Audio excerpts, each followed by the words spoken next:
atali wakoma gende wamu betujanga wamu mutulumbeyo sentebe bonna abantu baffe beenaaleemu naye si kutukyambala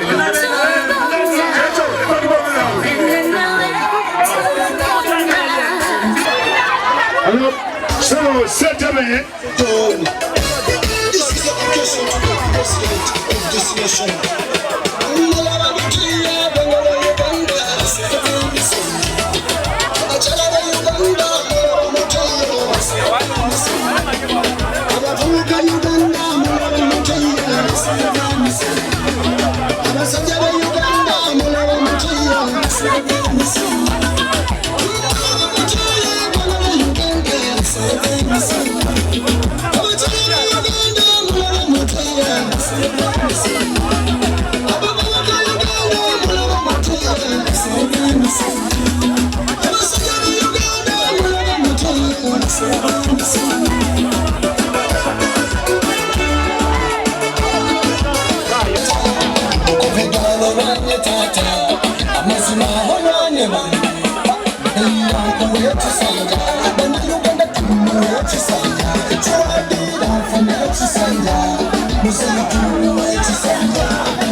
mukama wange chairman wa municipality obuddewo ojja kutuuka omukulu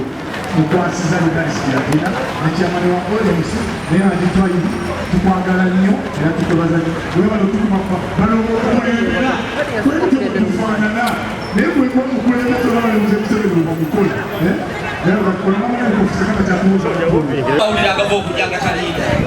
Chairman Andrew Senyonga agambye nti naye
Sente zisigadde zammwe abantu badde omutwalo 1000 ku bizibu byaffe lwaki temukkiriza omuntu okuva ewala nga tetulinako na muntu yatuwadde sente ze bweru nti zakalirya okujja otutukyankalanya ffe babeere waabwe ffe njagala ffe tuterere kasitaka tusigadde kati ffe bannagoma ffekka tutereze ensonga zaffe ne kyamaani waffe Haji Twairi ne bakulembeze baffe abalala mukiraba era nzaawo kati nze mbebaza nti mwazze mbebaza mwebale nnyo mwebale ddala be mwatuwadde Haji Sula webala okutuwa ebyuma Katiero webala okutuwa bannange mwenna abatuwadde abali wano mwebale nnyo ddala era nze nsaba sekuritale wange General Secretary owa district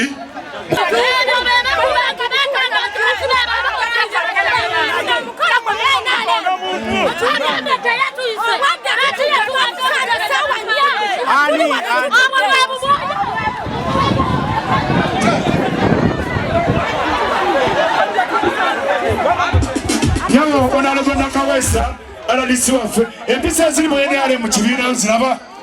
byebibwe twagala olage pulezidenti